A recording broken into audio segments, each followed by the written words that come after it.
We are here with the Help Hope Heroes podcast. Stephen Center, for me, they believed in me when I didn't believe in myself. Recorded live at a homeless shelter. I basically reinvented myself with the Stephen Center. Our clients are the homeless, the addicted, those in poverty. We fight the good fight. Tear down some stigmas. They taught me those life skills that I didn't have. What does Help Hope Heroes mean to you? If you come to the Stephen Center, you will be changed in a really good way. Hello, everyone, and welcome to episode 6 of the Help Hope Heroes podcast, the podcast that is recorded live at a homeless shelter here at Stephen Center on 28th and Q. We are very, very excited to have a special guest with us today, Dr. Carol Wang. We're very almost excited. Like studio audience participation. Exactly. We're very excited about these buttons. You are the second person to receive a round of applause on the Help Hope Heroes podcast. I'm very honored. Very, very honored. Good. And you should be. And also our first community partner. Well, I'm thrilled. That's such an honor to be part of this and to be part of the Stephen Center in an affiliate way.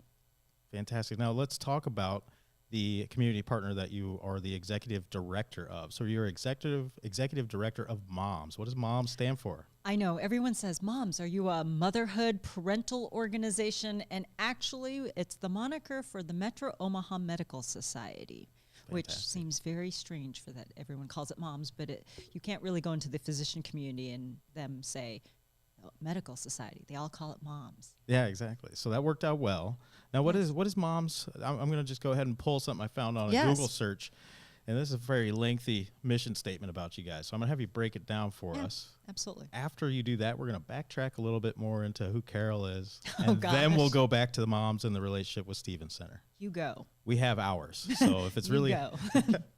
I am at your disposal. So what I'm reading here, it says since 1866, Metro Omaha Medical Society has been a professional organization of physicians dedicated to helping physicians serve as patient advocates, promoting the ethics and the art and science of the profession of medicine, serving as physician advocates, ensuring access to quality health care, and improving the general health of the community. For more information, go to omahamedical.com. That's lengthy. It is lengthy. Can you break it down for me? Really, what the purpose of the Medical Society is to advocate for our physicians and for the health of our community. Okay. That, in a nutshell, is really what we try to do, and really it has been the mission since the 153 years ago when the organization started. So to give you a little kind of broad base, when it was started in the 1800s, the idea was that there was no one to police physicians except for other physicians. Okay. And so the Medical Society set the rates for medical care in our community, like what was considered too much, unfair pricing. So if you look I love this, we have one of the original price sheets on our wall in our office. And so a birth at home, OB-GYN services $20 to have a baby. Oh, 150 years ago? Yeah, 150. That's incredible. 100, yeah, so it had like for routine exams, what should be the range, and that's what the Medical Society did at the front end. And they went and disciplined physicians who weren't practicing in the best practice models with the most scientific proven methods at the time.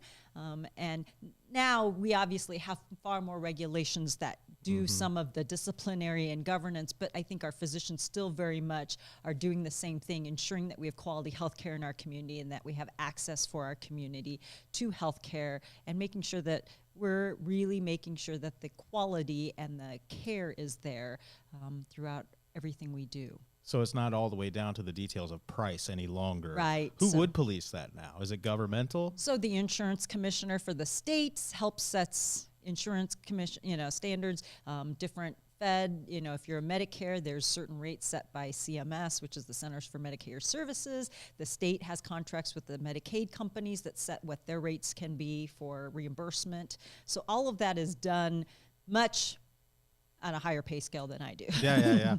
Well, I mean, just as somebody that's just now really getting to know your organization and the work you guys do, it's very comforting to me to know that exists and that it existed 150 years ago. It's very comforting, especially with the clients we work here who are the homeless, the addicted, and those in poverty, that a lot of what we see here, especially in homeless clients, is an overall fear of the medical field, of, you know, not trusting doctors, not trusting the rates, not knowing if they can get free health care even. So knowing you guys are out there is comforting to us and our clients. So thank you on behalf of everyone here at Stevens Center for existing. That's so sweet. No, we really are passionate about healthcare, and we believe that everyone should have access to it. I think we've spent a lot of time talking about how do we make sure that that everyone in our population gets access. And I will tell you that our physicians are some of the most generous, in the sense of, I can't tell you, whenever I've called a physician, and we work in a lot of different coalition basis. So for instance, I put a plug out for Hope Medical Outreach Coalition. So if you go through the federally qualified healthcare centers for care and you need specialty care, the federally qualified healthcare centers do primary care. Okay. But specialty care is something they don't have staff for. And so then we rely on physicians who are specialists to donate their time and services to see those patients. They're not going to get paid for it. And so the fact that when I call someone and say, we really need a couple of gastro people or a couple of ENTs to serve or to help and take some patients, they never say no. So part of your role as executive director at M.O.M.S would be making a phone call like that? Sometimes we do, yeah. I mean, we pull the lists of who are there, and I sometimes am involved in recruiting calls for some of our specialty care because we know that there is a need in the populations, and so, yes. So this is a society? It is. It's a nonprofit? It is. It's a foundation? What is it? So it's basically a membership association on the very core of it. Okay. So physicians pay to be a member? physicians pay dues. Dues, fantastic. To be a member, Yeah. and every year I bug them about renewing their dues Yeah.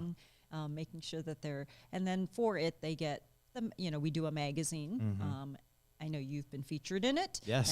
And we try to highlight healthcare issues that are happening in our community, in our magazine. So we know that there's a lot of attention on healthcare. I mean, healthcare is a huge topic of conversation Yeah. at every table in America. It is. But we really try to bring it down to what is going on here. What are we seeing? Are we having problems with pre-authorizations? Are we having issues with specialty care? Are we having issues with this? Are we having good pipeline? Are we retaining doctors who go through medical school and residency? And are they staying in Nebraska where we desperately need them? So we look at those kinds of big granular issues from a local perspective in our magazine. So that's one of those things we do. We also do continuing medical education.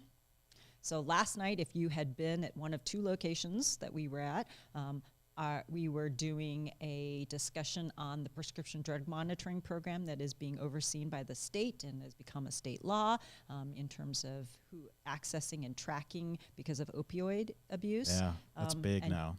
And then misuse, rather, I should say opioid misuse is the proper language. And then on the other hand, we had our women in medicine, our doctors who were talking to a speech specialist to talk about how you use your voice to gain credibility and authority and when you're working to try to address issues, because sometimes they feel, there is this thought that if you use the wrong intonation that you lose credibility and that you lose the ability to be taken seriously.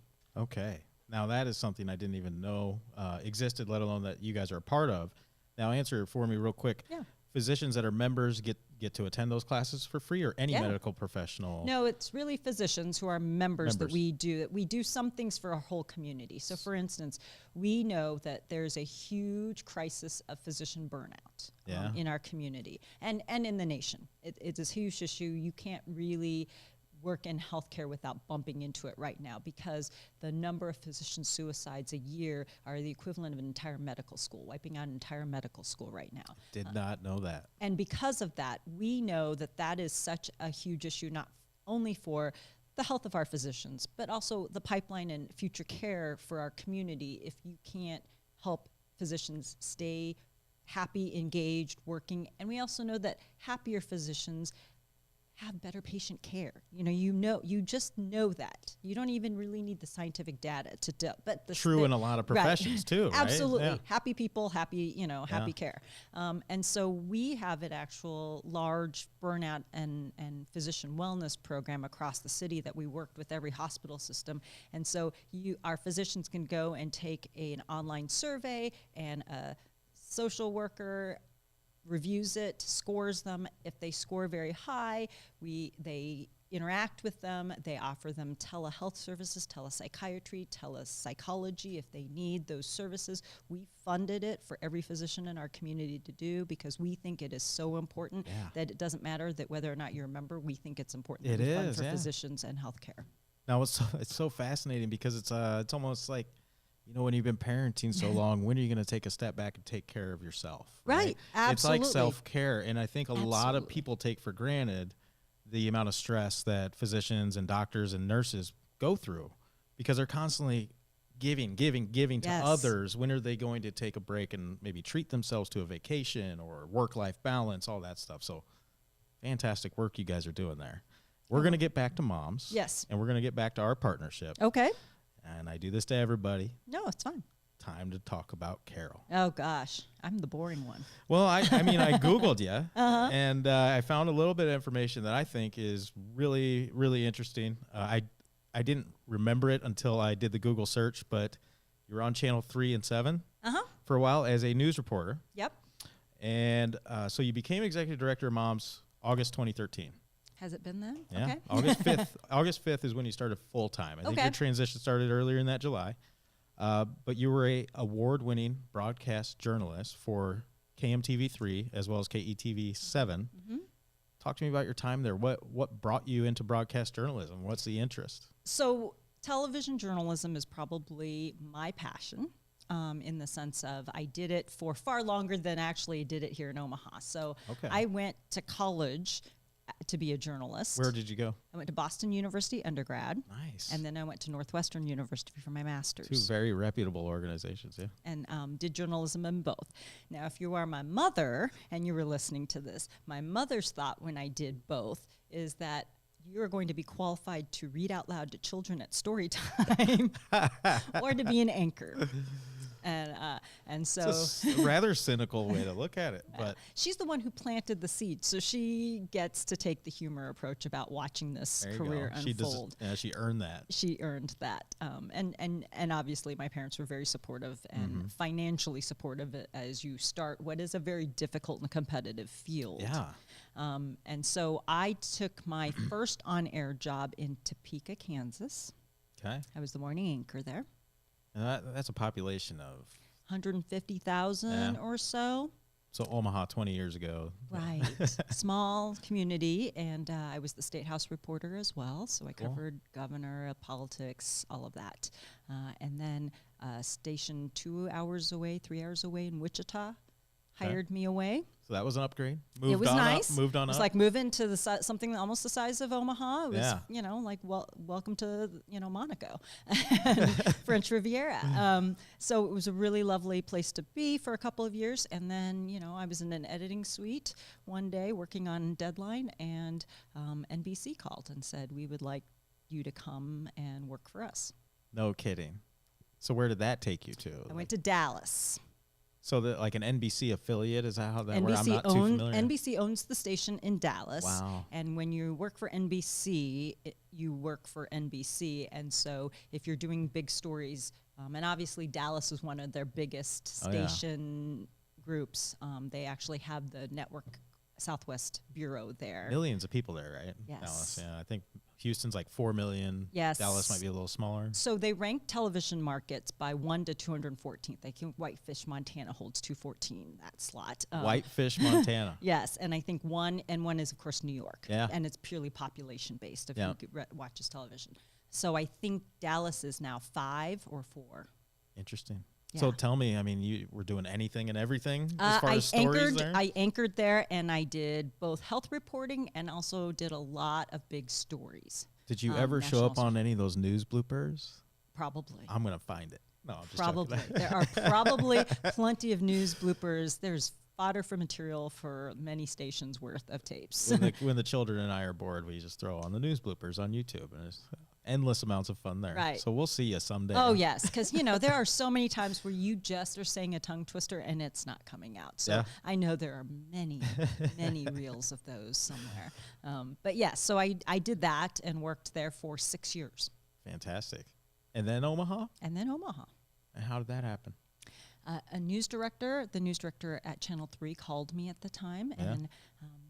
and I knew him, so he was my news director from Topeka. So talk about where the world Gotcha. gets small. Yeah. And he had said, we need a new anchor. Would you think about it? And I thought he wanted my help to find someone. I didn't know he was actually thinking of me. And so at first I was reluctant. Yeah. Because Smaller market. and it's warm in the winter in Dallas. Yeah, it's not been there a lot of the time. It's hot in the summer, but Yeah. it's It's hot here too, though. Right. There's just no winter down there. right. And so I was like, is this really? And obviously for many of the right reasons, we chose to do it. That's And so fantastic. then I came up here to work at Channel 3, where I anchored the 5, 6, and 10 p.m. newscasts for 6 years. And then look at what a blessing it's been to our community ever since. Oh, you're so sweet. Well, The blessing has been mine. I look back, and you were named in 2009 oh, gosh, when I was young. one of 10. There was only 10 in Omaha at this time, and you were one of 10 outstanding young Omahans in 2009. What a very sweet honor that community, What that did community entail? award. Yeah. It was an award nomination, and it's still being given out Yeah. to this day. And you fill out a nomination form, and you really just have to provide your resume in the sense of what do you do in the community in terms of Gotcha. nonprofit work, in terms of volunteerism, and what impact. It also asks some philosophical questions of your views of what the needs are in your viewpoint. That's interesting, yeah. Of the community and what areas you wish you could impact more, which I thought, wow, very interesting. And then if you get selected from the first round, then you come in for personal interviews. Oh, boy. And it's not you and me, it's 8 people or 13 people who get to judge you. Yeah, completely. It's about judgment. Right, It's it's nothing, totally- it's nothing else. Right. It's like, How you answer questions, how thoughtful you are, how well prepared or not prepared you are, how well you seem to know your subject matter material. well, as a newscaster, you probably had millions of people judging you on camera. Right. So you kind of had that comfort level a little bit. The live part is easy. Is it? Because you're just in that moment. Yeah. When you think it's going to be recorded and then you kind of have that mental thing like, okay, it's okay to screw up because we could start over again. Yes. Yes. That's exactly right. And quietly here with you and I in a studio is so much easier than 500 people in an audience where Really is. you have to say it right the first time. Well, let's hope this gets seen by millions as well. That'd Right, be but at least fantastic. it's already you will have done your magic, and Correct. I will have the pretty lens on, and I will have all sorts of things done to make sure that I'm at my best. There you go. So also, I noticed in your history, Nebraska AIDS Project. Mm-hmm. Talk to me about that. Why did you want to get involved? What was your involvement? So I sat on the board for 6 years of That's right. Nebraska AIDS Project, and it was a request from a friend Okay. to join that board. Is that while you were on as a newscaster as Mhm. well? Absolutely. And thought it was so important because there are voices in our community that don't get a lot of attention, and there are people who have great needs and need compassion. Yeah. And so the services that NAP provides our community are really immeasurable in terms of we are lucky that medical advances have come to a point where a lot of people with HIV live a long, healthy life Yeah. and have great medication and medical care that helps sustain their health. But as you know, in the 80s, 90s, and early, the stigma is still there. Yep. And just even where do you get that care? Who wants to, how do you get that care coordination? Those kinds of issues that still remain. And how do you get everyone into stable housing and into stable lives so that they can maintain the care, Yeah. which is so much part of the whole puzzle, the 3-legged table or stool effect of you can't do any of this without all of it being done. Yeah, absolutely. We talk about that a lot here at Stevens Center. Yeah. We have some great rehousing rates for our homeless clients. We have great graduation rates for our addiction and rehabilitation program. But we will tell you till we're blue in the face, we do not do this alone. No nonprofit typically No. can achieve their mission alone. There is a great number of nonprofits in the Omaha area, and we all partner together. And so we all kind of circle around and wrap people in services in order to achieve our mission. And M.O.M.S is now one of these partners. We recently were awarded a $20,000 grant by M.O.M.S, and that took place in January-ish. I think the when end we of were, January. Yeah, I got to go there and hold one of those large Big checks. checks. For the record, you can't actually deposit it that way. By the way, do you still have that check? I do. Yeah. Did you want it? Because I noticed it was written in marker. Oh, yeah. Yeah, we can get it back to you. Okay, thanks. Okay. Yeah, I took it home that night, and I realized it was written in marker, and I was thinking they probably want to use this again next year. It would be nice. I'd Then like I'll to have save you order guys it. money. Yeah, exactly. We'll get that to you after the show. Thanks. I'm glad we thought of that. I was just wondering. Yeah. Like, have I seen that check? So recently, we started having some on-site physician care and nurses come to Stevens Center, and they're able to schedule appointments on Fridays for our clients in our homeless shelter, clients in our permanent supportive housing, clients in our Hero Drug Program, staff members. Volunteers are allowed to actually set appointments with these doctors on site, doctors and nurses. And so that's a huge benefit for everybody that comes to Stevens Center, because now for a doctor's appointment, I don't even have to plan to leave work for the day or for a couple hours. I can just schedule it here and see a physician. That was new shortly before January, and then we were awarded a grant to equip these doctors. So we got an EKG machine. We've got just all sorts of, the forehead thermometers, the paper that you pull out on the table, more expensive than we realized, So we are now equipped for an entire year Right. of I think services. we dropped off exam tables too, right? Correct. I mean, so we are now well equipped with a clinic on site.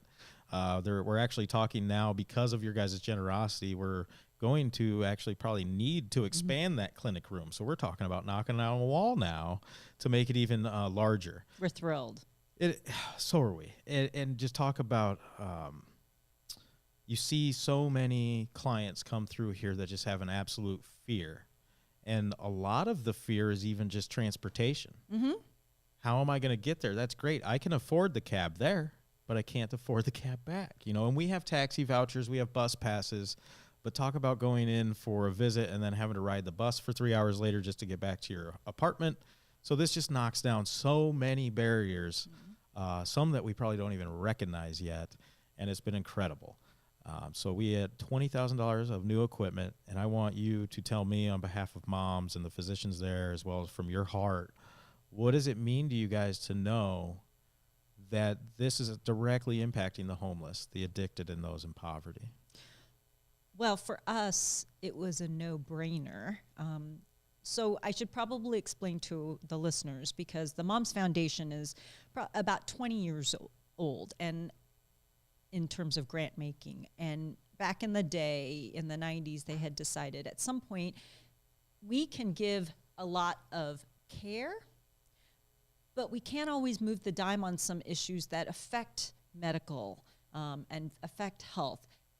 But those organizations that we see out there who can do it desperately need money. Yeah. And so the foundation was started with this idea that we could impact care of our most vulnerable citizens by helping with monetary. And so that's where our foundation, it was a few years, it probably took about a decade to grow the foundation enough so that it could begin active grant making. Okay. And so in the 2000s, we really started active grant making. And so now that's where we are today. We do 2 cycles of grant making, and you guys kind of hit the jackpot for us.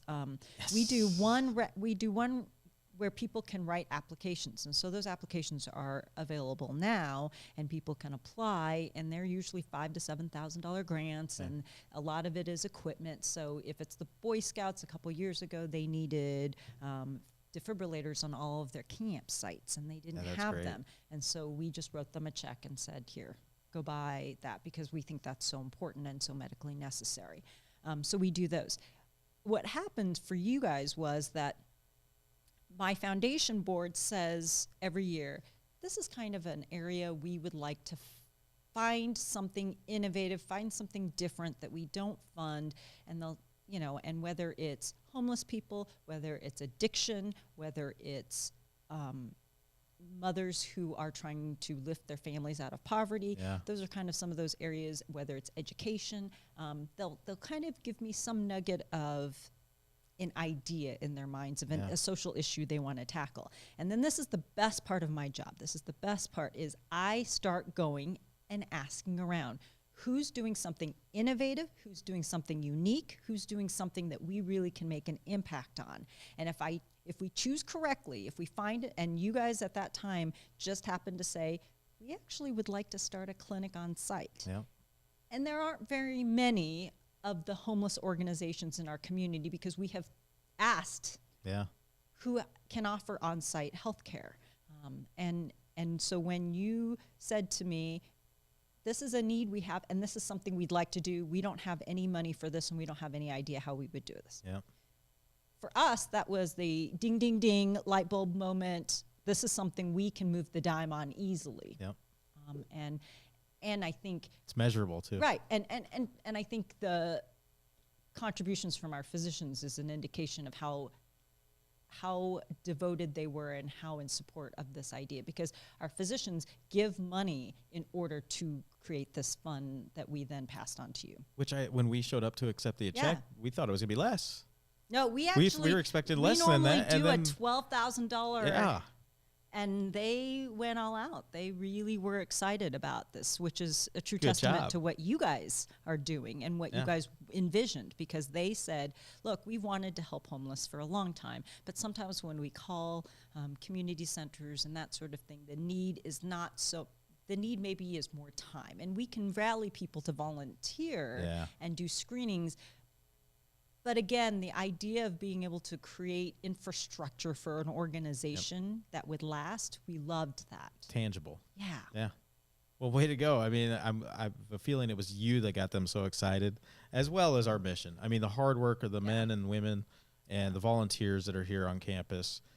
I hope they're listening, because they can see that hard work is being appreciated by such a great organization like M.O.M.S. No, we really appreciate the depth and breadth of the services you guys offer, the amount, the willingness to wade in to help people who both can't help themselves or who can help themselves but need guidance. Yep. You know, we have them both at the spectrum, and whether or not you're able to or not able to, for all the reasons that are underlying, we need to give them help, and we need to make sure that they're safe. That's great. It's a very lovely message and mission that you guys carry. Oh, we're so, we're so passionate about it, because it's the one thing, I mean, doctors usually choose medicine because they want to save lives. Yep. And then when you see people such as yourselves that already are influential in the community and have already done a lot with their own careers, but still wanting to grow the influence more and more and more. So I would say to anybody listening that has an opportunity to join an organization such as M.O.M.S, or within your own profession, your own respective rights, do it. Grow your influence, because when we wake up each day, it's our opportunity to change the world. Yeah. Right. And absolutely. you guys are coming together, and you're keeping that going strong. And it's just so comforting to folks like us to know that exists. Right. One thing I would like to know is there a way that somebody that's a non-member, because you had said there's membership dues, is there a way that people that really are fans of what you do, can they follow you? Can they like you on Facebook? Like, what can we do? What can I do as a non-physician to help support a group like M.O.M.S? Well, you can encourage other nonprofit people who have interests or needs to apply for foundation grants, because we are always looking for who's doing innovative things in different spaces, and most things you can tie to a health outcome. And that's really kind of where we look to play. Okay. So we're always looking for really great organizations to partner and to give money to, because that's important to us to kind of vet. And I will tell you, our doctors, they're smart cookies, and they're really great at taking apart the budget of a proposal and saying, let's not fund the T-shirts and the pens and the pencils that come in as line items. Let's do something we can do better than this. We should do better than this. Or they will evaluate the medical necessity and the data-driven. And I will even tell you that to some extent, some of our doctors will even price out equipment if it's an equipment ask to determine what is that the appropriate price tag for something. Yeah, because a lot of times the organizations themselves will propose the price. Yeah. It's good to be thorough. It is. So It they're is. they're very data oriented. They're scientists at their very hearts, Yeah. and they really want to make sure that what they do maximizes the good. And so encourage your physicians to be part of it, because part of the thing about most of our grants is that you have to have a physician advocate and a physician sponsor, Yeah. because we want to know that someone actively vouches for the organization that we partner with and that we give money to. Great. Now, it just reminds me, you took something you said about we can do better. I remember when I was accepting the check on behalf of Stevens Center, I gave a little speech. Yes. And not enough people heard it, so I just want to touch on it for a moment. Yeah. Just feed my ego a little bit. No, I'm just joking. It's your show, so why not? Yeah, exactly. So it's 1984 or 83 is when a homeless man died. And the McNeil family decided enough is enough, not in our community. We can do better. So if you look throughout our 35-year history, yes, we're celebrating 35 years this year, which is incredible. Middle-aged person. Well, not quite middle-aged, still a young person. Not me. The Stevens Center is. I know. If you were going to take it personally, then I'll take 35. I though. know. I'm 37, so I'm going backtrack. to welcome 35. yeah, we're both 35 today. So if you look through our history, it's just peppered with enough is enough. We can do better. We can do better. We can do better. So we started at a $10,000 Old Bar and Pool Hall. Here we are in a brand new $12 million state-of-the-art facility, plus other $1 million rehab facility. We have a campus, and that's 35 years, which is just a huge way to let people know that Omaha's a giving community. Oh, it's They're so incredible. gracious, and it is incredible. So when you join a nonprofit or start volunteering somewhere, you get to see it firsthand, and that truly makes you proud of the city you live in. Right. Yep. So enough is enough. yes. We can do better. If you have that feeling inside of you right now, find out how you can be a part of places that are doing that. Right. Find something that speaks to you, whether it's from a life experience or from something that's touched someone in your family, and go find a way to make an impact. I think this community, the entire foundation is both on volunteerism and philanthropy. And the two really are hand in hand because, as you know, some people can give great deals of money and some people can give great deals of time. Both are needed in our community. Time, money, and talents. Yes. Right. Treasure. Yeah. The way that to look at it too is, even if you feel like you have a marketing talent or you have the gift of gab, go get to know an organization, then offer to speak on behalf of them. Something I never really realized about myself until later on was like, oh, so that talent can be used for good. There's actually a new organization, nonprofit, that was started, I want to say in December. And their name, I want to say it's Do Good, but I don't think that's it. And it's a Walter Scott Foundation. And I think you can sign up and tell them what your talents are, and they'll match you with a nonprofit who needs it. So if you are great grant writing and you could offer 2-3 hours a month for grant writing, they will find an organization that can afford a grant writer and connect the two and ask you to help them and to help bridge that gap of, I know I have this, who needs me? Yeah. That's good stuff right there. That's what we need in the community is those matchmakers. Exactly. And so they're now the ultimate do good matchmaker. So I'm going to put you a little bit on the spot with You're a question that you may or may not be prepared for. So our tagline is Help Hope Heroes. And the name of our podcast, Help Hope Heroes. I'm going to ask you what that means to you, but first I'll tell you what it means to us here at Stevens Center. Okay. And why it's our tagline. We're firm believers that the first thing you need to do, somebody in poverty or that's homeless or addicted, is show the help. Mm-hmm. Maslow's hierarchy of needs, Yes. that basic level of needs, food and shelter, right? Safety and security. Absolutely. So that's what we try to offer here at Stevens Center first and foremost. After a client comes to our shelter or our rehab program, it could take a couple weeks, it could take a month, but slowly but surely as they've, gained sobriety, because we are a sober campus. You have to be sober to live in the apartments. You have to be sober to be in the shelter through breathalyzer and urine analysis. You start to see hope get restored. You see a smile on their face. Anybody that graduates from our hero program is obviously considered a hero. But anybody that we get into new housing, anybody that's living in our apartments, they are our heroes. Over 30 of our now 70-ish employees are former clients that came in through our homeless shelter or our addiction rehab program. And now we have this cyclical process that our founders never could have even fathomed of heroes creating new heroes. So as a tagline and as an organization, I love that's what Help Hope Heroes means to us as an organization. Relate it to your work, relate it to the work we do. Be philosophical or be shallow about it, however you want to look at it. What does Help Hope Heroes mean to Dr. Carol Wang? Well, I think it means it's a call to action for community members and the lay people in public, because if you look at that tagline and you treat it not like a cyclical, but as individual things that you can do to better the community that you live in and are part of, whether it is helping, whether it is offering hope and giving people lifelines to better opportunities. And by doing that, the unsung heroes of our community are the people who give quietly, who do the things they can in their own way. I think our community is so amazing because there are so many people who do something and never want attention and never want to be known. That did you pay for something for Christmas gifts for a family who is in need? Or right now, as you know, with the flooding, have you, paid for a private plane to go and fly in and out of an area that is flood torn to help families gather the stuff they can or get back in or get out? That's how we have everyday heroes, and we do in so many ways that we don't even see. And I think about that, and I think about it from our physician standpoint. That's what my doctors do every day. They help people, they give them hope, and I think they save lives. And they are heroes to so many patients. That's fantastic. That is good stuff. That really gave me a little bit of the chills. Nicely done. I passed the test. Yes, correct, with flying colors. That is going to wrap up episode 6 of the Help Hope Heroes podcast. Again, this is Dr. Carol Wang. And omahamedical.com is the website for moms. That is us. Is there any other way that we should be telling people to find out more about your organization?